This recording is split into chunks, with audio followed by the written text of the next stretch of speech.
예, 세상의 모든 권세들, 이 세상에 권세들이 많지 않습니까? 그런데 그 권세들은 하나님께서 맡기신 거다. 하나님이 위임하신 거라고 하는 내용이 로마서 13장 1절에 나와 있습니다. 그래서 하나님께서 맡기신 권세들, 위임한 그 권세들, 그것을 가지고 어떤 사람들은 하나님 앞에서 받은 바 그 권세, 그 위임이 주님께로부터 받았다는 사실을 자각을 하고 그 그룹들, 그 백성들을 편안하게 하고 또 안전하게 하면서 잘 사는 나라로 이끌어가니까 그들이 그 국민들에게 존경받는 그러한 통치자들이 있었습니다. 그런가 하면 하나님께 부여받은 그 권세들, 위임받은 권세를 자기 것인 줄로 착각을 해가지고 하나님을 두려워하지도 않고 권세를 마구마구 휘두르다가 아주 처참하게 무너지는 어리석은 통치자들도 이 세상의 역사에는 많이 있었습니다. 얼마 전에 여러분들이 뉴스를 통해서 보고 계시지만 탈레반에 의해서 아프가니스탄 정부가 무너졌습니다. 그 아프가니스탄 정부군의 군대가 30만이 넘는다 그러죠. 미국의 최신 무기로 잘 갖추어진 그런 군대였지만 탈레반 한 7만 정도밖에 안 되는 탈레반에 의해서 완전히 일주일 만에 무너지는 모습을 보면서 참 어안이 벙벙해지는 그러한 모습이었습니다. 대통령도 탈레반이 쳐들어온다는 소리 듣고 비행기 타가지고 그동안 모아놨던 캐시들 쫙 모아서 도망가 버리고, 그리고 그 군대도 싸워볼 의사도 없이 그냥 항복하고 투항하는 이런 일들이 벌어지고 그 많은 엄청난 병이들한 그 무기들을 탈레반한테 다 넘겨주는 이러한 일들이 벌어지게 되었습니다. 그래서 어떤 사람들은 이야기를 제2의 베트남, 참 사이공을 함락될 때의 모습이 또다시 보여주는구나. 그래서 미군 수송기에 매달려가다 떨어지는 사람들의 그런 영상들 보면서 어떻게 저렇게 될 수가 있을까라는 그런 생각을 해보게 됩니다. 참 베트남이 무너질 때에도 그 미국의 최신식 무기들, 그 많은 군대들이 있었지만 얼마 안 되는 그 월맹군들에 의해서 사이공이 함락되어지는 그러한 모습들을 우리가 기억을 하고 있습니다. 그 당시에는 월남의 그 정부 안에는 정부의 고위직까지도 이미 월맹군과 연결되어지는 간첩들이 무수하게 많이 들어와서 자리를 잡고 있었다고 얘기하지 않습니까? 참으로 안타까운 일이 아닐 수가 없습니다.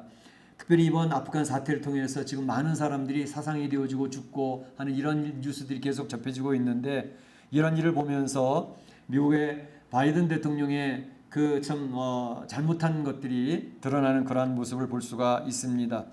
미군이 철군하겠다는 것은 이미 미국의 사람들이 80% 이상이 동의를 했던 내용입니다. 그래서 아프간에서 그렇게 20년 동안 있는 것은 바람직하지 않다. 아프간에도 그렇고 미국도 그렇고, 그러니까 거기서 빠져나오는 것은 맞다라고 했지만 이제 그 문제는 철군하는 방식이 잘못됐다는 것이죠. 그래서 전에는 그 탈레반이 함몰하지 못하도록 그 장치들이 딱 마련이 되어져 가지고 이제 공동 정부를 마련하고 그렇게 해서 탈레반이 함부로 그 나라를 우지하지 못하도록 하는 것, 그런 안전 장치들이 다 있었지만 바이든은 그런 것을 다 깡그리 무시해 버렸고, 철군하면서도 미군들부터 먼저 빼내니까 거기에 있던 미국의 시민권자들이든지 또 아프간 정부군에 협조했고 미군에 협조했던 사람들이 수만이 되는데 그 사람들이 전부 이제 처형이 되어지는 그런 상황에 빠지게 되어졌다라는 것을 이야기하면서 모든 사람들이 비난을 하고 있습니다. 특별히 그것을 보면서 미군의 리더십이 무너지게 되었고 이제 미국을 의지하고 있던 동맹국들이 전부 불안에 떨 수밖에 없는 그런 상황이 되어졌다는 것이죠. 참으로 이러한 어리석은 통치자로 인해 가지고 전세가 요동을 치는 그런 상황이 되어졌던 것을 볼 수가 있습니다. 이런 어리석은 통치자가 세워지게 되어지면 너무너무 파장이 큽니다. 오늘 본문에 보게 되면 바로 이러한 어리석은 통치자가 소개되고 있는데 그 사람이 바로 아하스 왕이었습니다.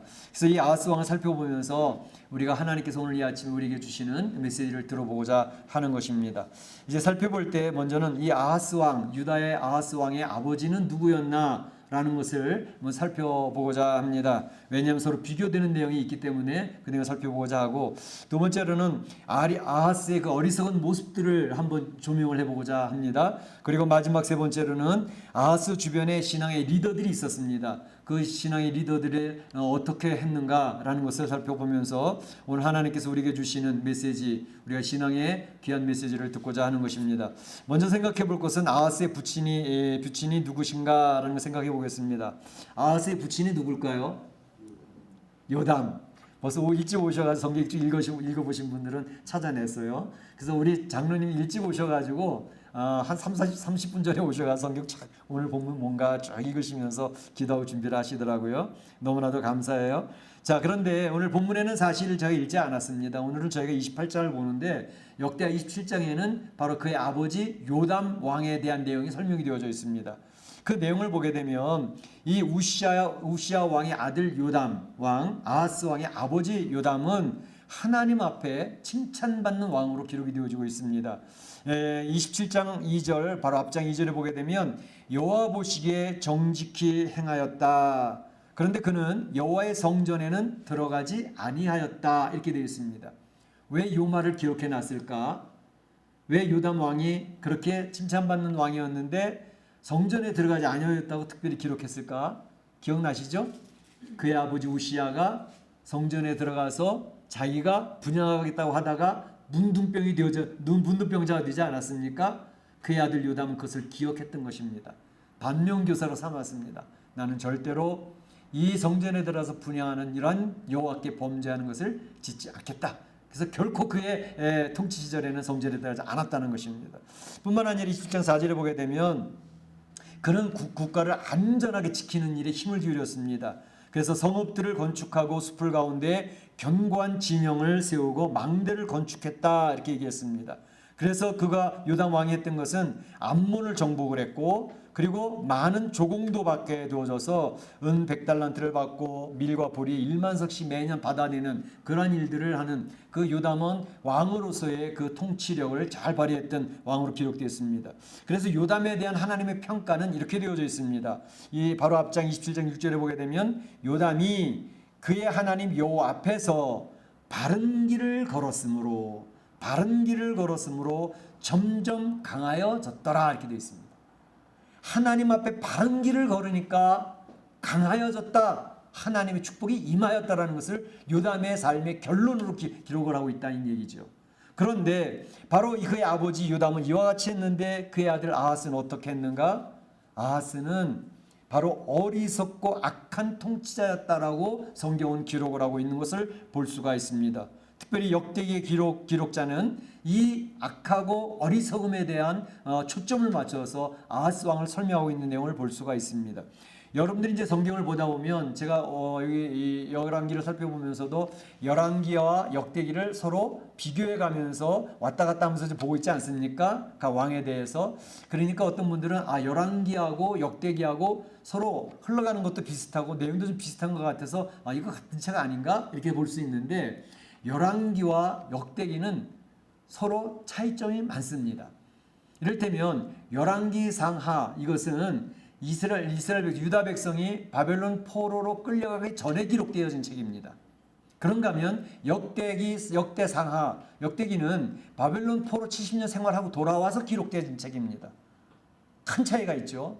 그래서 역대기 끝에는 뭐라고 되어 있냐면 바벨론 왕 고레스가 너희는 돌아가서 너희 하나님을 섬기라 그러면서 건축 재료 주는 그런 칙령까지도 딱 붙어져 있는 겁니다. 굉장히 큰 차이가 있죠. 그리고 역대기에서는 특별히 무엇을 강조하고 있냐면 유다 나라의 정통성에 초점을 맞춰서 기록하고 있는 책입니다.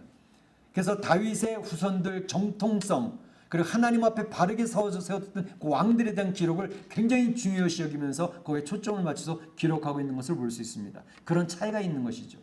그래서 여기 보게 되면 이제 르호보암과 북쪽 여로보암 왕이 갈라지지 않았습니까? 갈라졌을 때 르호보암의 아들 여기 아비야 왕이 이제 여로보암 왕과 전쟁을 하기 시작을 했거든요. 그것은 살펴봤던 내용입니다. 근데 역대 13장에 그 내용이 나와 있는데 거기서 그 차이점을 정확하게 이야기를 하고 있습니다.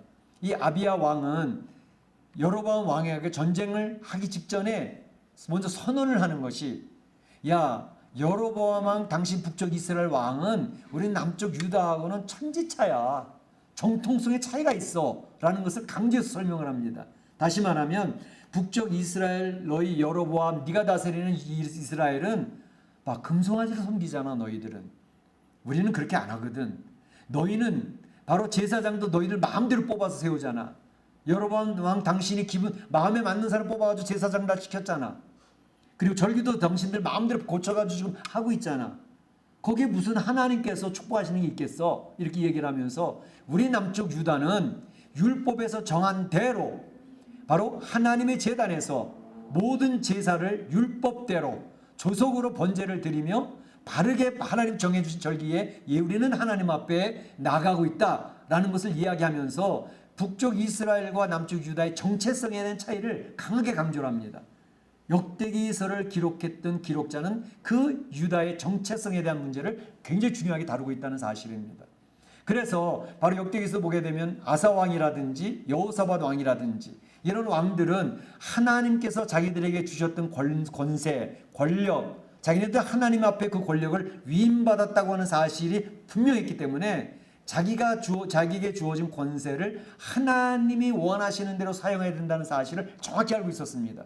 그래서 아사왕이나 여호사밧 왕 잘 보시면 자기네들도 하나님 앞에서 기도하고 무릎 꿇고 하나님 말씀을 사모하며 나갔지만 그걸로 끝나는 게 아니라 자기의 백성들, 유다의 백성들을 하나님 말씀을 읽도록 강조를 했고 하나님 말씀을 서도 강조를 했고 그들이 눈물을 흘리며 통회하고 자복하면서 우리가 하나님 말씀대로 살겠습니다라고 하는 그러한 국민을 만들어냈잖아요. 그러니까 아사 왕과 여호사밧 왕이 하나님 앞에 칭찬을 받았고 다윗의 길로 행했다고 하나님이 축복하셨던 것을 볼 수가 있는 것입니다. 그러니까 역대기의 기자는 바로 그런 면을 초점을 맞추어서 하나님 앞에 어떻게 서느냐 하는 것에 대한 그런 내용을 역대기에서는 강조하고 있는 것을 볼 수가 있습니다. 그런데 오늘 역대기를 기록하는 이 역대기 기록자는 비유다의 정체성이 아사 왕 때 와서 완전히 무너졌다는 것을 지금 안타까움으로 기록하고 있는 것을 볼 수가 있습니다. 아사 왕, 그의 아버지 요담은 그래도 다윗의 길로 가려고 하나님 앞에 말씀으로 그리고 하나님 앞 바른 길로 행했다. 그래서 강한 나라가 되어졌다라고 이야기를 하고 있지만 바로 그의 아들 아하스는 하나님을 두려워하지도 않았고 자기의 권세가 자기 것인 줄로 착각을 하고 그래서 백성들을 고통 가운데 몰아넣는 그런 어리석은 통치자가 되어졌다는 것을 이야기하고 있습니다. 그래서 이걸 보면서 느끼는 것은 그 아버지는 신앙생활을 잘하고 하나님 앞에 축복받는 아버지였는데 그 아들은 왜 이렇게 됐을까라는 것이 너무너무 참 우리들한테도 궁금증이고요. 너무 아쉬운 면이 없지 않아 있어요. 그걸 보면서 우리 한국의 속담에도 그런 거 있잖아요. 자식은 부모 마음대로 안 되더라. 자식은 부모 마음대로 안 되더라. 아무리 부모가 애를 써봐도 자식은 지 고집대로 살아가는 경우들이 너무 많더라. 그래서 어려운 것을 보면서 부모들이 눈물 짓는 그런 경우들이 많이 있습니다. 오늘 본문에 나와 있는 바로 아하스 왕이 그런 사람이었습니다. 그의 아버지, 그의 조상들이 참으로 아름답게 그 유다를 지켜나갔지만 아하스는 아랑곳하지 아니하고 그 나라를 완전히 망조로 끌고 가는 그런 왕이 되어졌다는 것을 보면서 자, 우리가 이 세상 한번 살아가는데 내가 낳은 참 너무나도 귀한 자녀들 있지 않습니까? 그 자녀들을 이 세상적으로 성공시키는 데 초점을 맞춰서는 안 되겠더라. 그 자녀들이 하나님 앞에 성공자가 되도록 해야지 참으로 세상에 초점을 맞추면 이 아하스 같은 인물들을 만들 수밖에 없구나. 그런 생각이 드는 거죠. 우리 사랑하는 성도들은 바로 그 자녀들을 믿음으로 잘 키워서 하나님 앞에 영광 돌리는 그러한 부모님들이 되시기를 주님의 이름으로 축복합니다. 축원합니다. 그 다음에 살펴본 내용은 아하스 왕의 어리석은 모습을 살펴보겠습니다. 28장 1절부터 4절까지 보게 되면 첫 부분부터 막 무너지고 있는 모습이 보입니다. 20세의 왕이 됐습니다. 그 16년간 유다를 통치했습니다. 2절에 보게 되면 2절부터 4절까지 보게 되면 바알들의 우상을 부어 만들었다. 아하스 왕이 그렇게 했다는 거예요. 바알의 우상을 만들었다. 또 흰놈의 아들 골짜기에서 바로 이 이방 사람들이 하는 것과 같이 자기 자신들을 이방 신에게 불태우고 자기 자녀를 불태워서 또 제물로 드리는 거예요. 이 이방인들이 하는 거거든요. 그런 일을 했다는 거예요. 그래서 이방의 아들 흰놈의 아들 골짜기에서 분향을 하였고 4절에 보게 되면 산당과 푸른 나무 아래에서 제사하고 분향하는 이 이방을 따라가는 그런 모습이 그대로 있었다는 것입니다.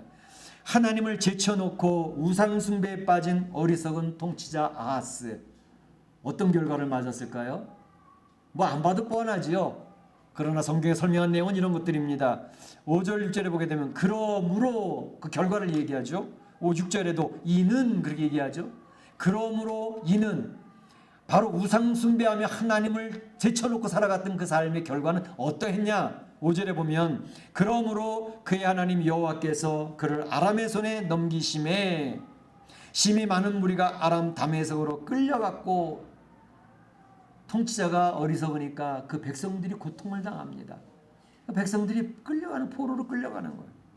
6절에도 보면 이는 그의 조상들이 하나님 여호와를 버렸음이라. 하나님을 버렸기 때문에 바로 베가는 이스라엘, 그 당시에 이스라엘 왕이었습니다. 베가가 유다에서 하루 동안에 용사 12만 명을 죽였고 12만 명의 유다의 용사들이 죽었습니다. 뿐만 아니라 8절에 보게 되면 이스라엘 자손이 아내와 자녀들을 합하여 20만 명을 사로잡고, 북쪽 이스라엘의 왕이 남쪽 유다의 백성들 20만 명을 사로잡아가지고 아내와 자녀들 잡아가지고 재물도 많이 노력을 해가지고 사마리아로 포로로 끌고 가게 되어졌다라고 기록하고 있습니다. 그러므로 이는 통치자의 어리석은 통치로 말미암아 그 백성들이 얼마나 공고한 자리에 빠지는지 그런 내용을 자세하게 기록하고 있는 것을 볼 수가 있습니다. 자, 이 정도의 결과들이 나온다면 아하스 왕이 조금 더 좀 똑똑하고 지혜가 있는 사람이라면 빨리 깨달아야죠. 그럼 어떻게 해야 되겠습니까? 하나님 앞에 나와서 가슴을 치고 땅을 치며 통에 자복을 하며 하나님 앞에 엎드려 회개해야죠. 그렇게 하면 또 하나님께서 긍휼을 여기시는 분이거든요. 그런데 이 어리석은 아하스는 그렇게 하지 않았습니다.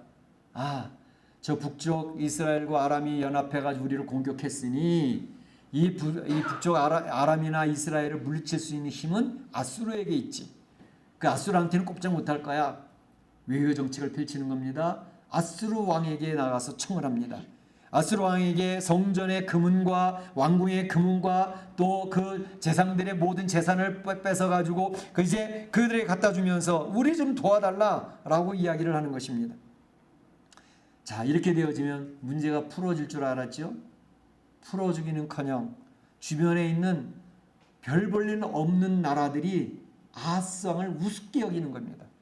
보면 주변에 있는 에돔이나 블레셋 다 꼼짝 못했던 나라들이거든요. 다윗 왕과 우시아 왕 때.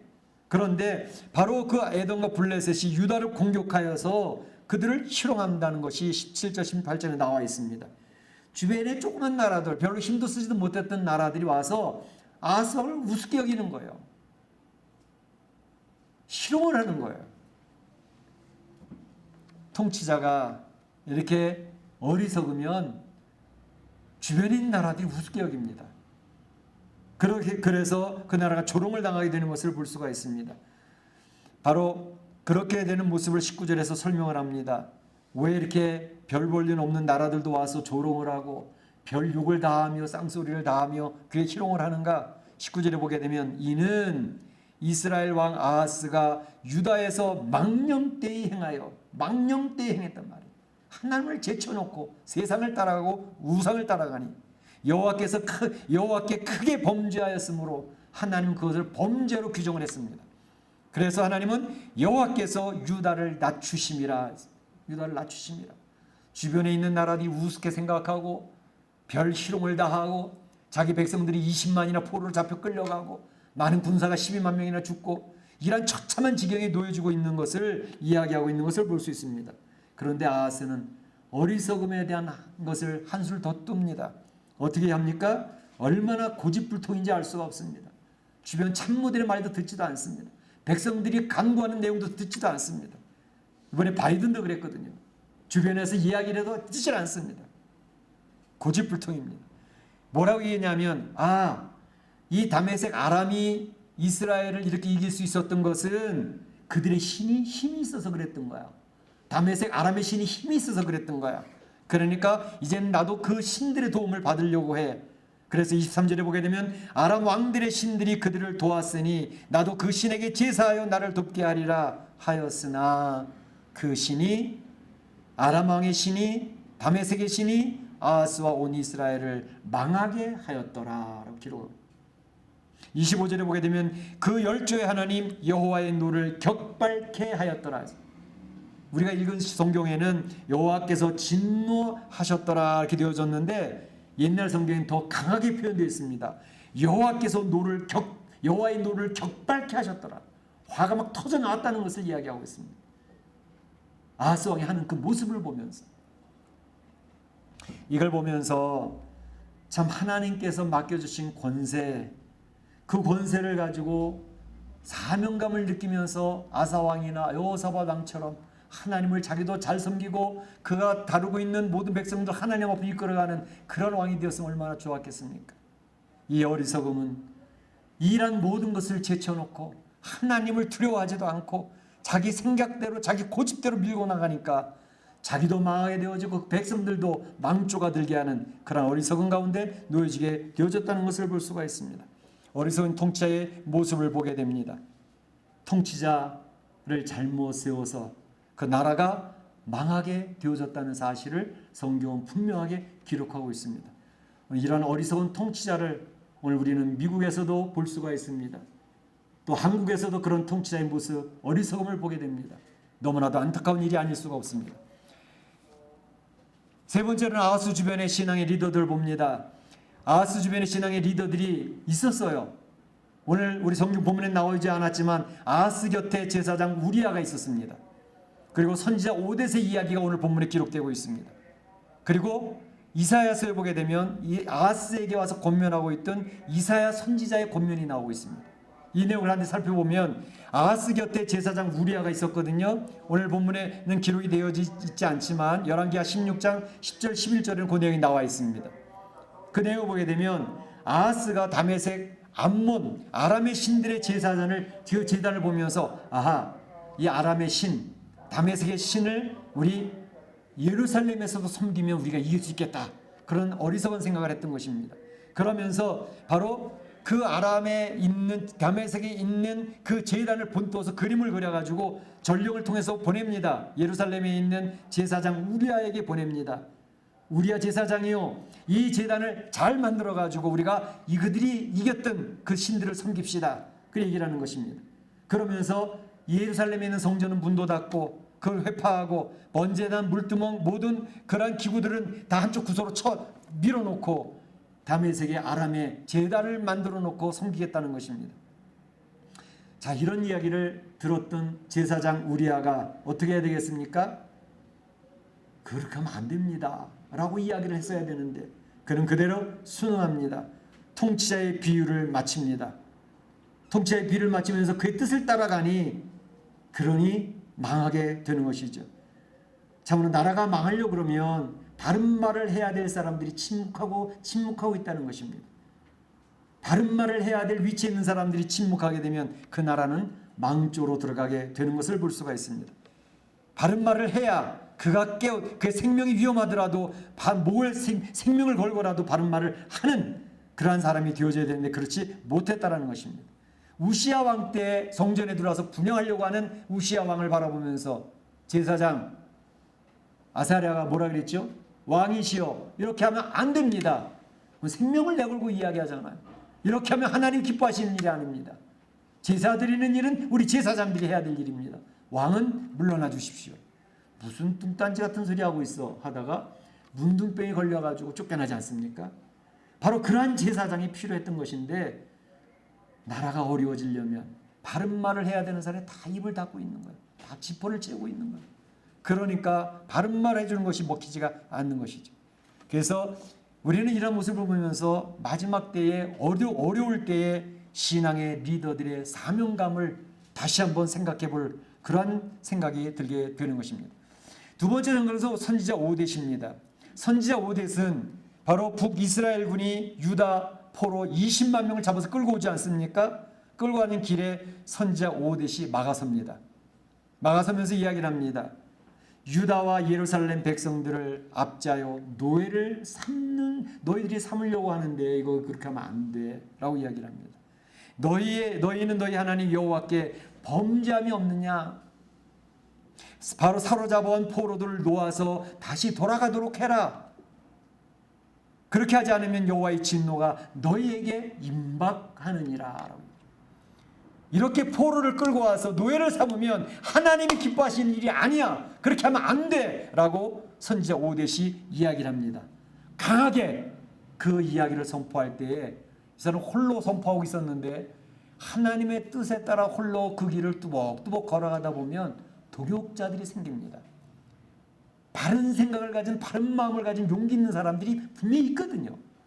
누군가 앞장을 서주기만 하면 돕는 사람들이 같이 있다는 거예요. 그때 에브라임의 그 용맹스러운 우두머리들 4명이 나타납니다. 4명이 나타나서 맞다. 저 선지자 오뎃의 말을 우리가 들어야 된다. 라고 이야기하면서 바로 너희는 이 포로를 이리로 끌어들이지 말고 돌아갈 수 있도록 해야 된다. 라고 이야기합니다. 선지자 오뎃이 그들 너무 굶주려서 먹을 거를 주어라. 옷을 너무 헐벗어서 입을 옷을 주어라. 신을 신겨라. 아주 그들을 잘 보호해가지고 다시 여리고로 데려가서 그들을 다 유다에 다 돌려 넘겨주는 그런 일이 벌어지고 있는 것을 볼 수가 있습니다. 바로 바른 선지자 한 사람, 바르게 세워진 사명자 한 사람으로 인해 가지고 20만 명이 살아났습니다. 이 한 사람의 중요성이 얼마나 대단한가 하는 것을 볼 수가 있습니다. 참으로 이 선지자 오뎃 한 사람, 이 사람은 지혜 있는 사람이었던 것입니다. 지혜라는 게 뭐예요? 많이 배운 사람이 지혜인가요? 그렇지 않습니다. 지혜는 하나님 앞에 서 있는 사람, 하나님을 두려워할 줄 알고 하나님의 뜻을 살필 줄 아는 사람이 지혜 있는 사람입니다. 하나님의 뜻을 살펴가는 그 지혜 있는 사람은 그 주변에 많은 사람을 살려내는 것입니다. 어리석은 사람은 하나님을 제쳐버립니다. 내가 똑똑해, 내 생각이 맞다고 얼마나 고집스러운지 자기 생각대로 밀고 나가는 어리석은 사람이 되니까 그 백성들을 괴롭히게 되는 것입니다.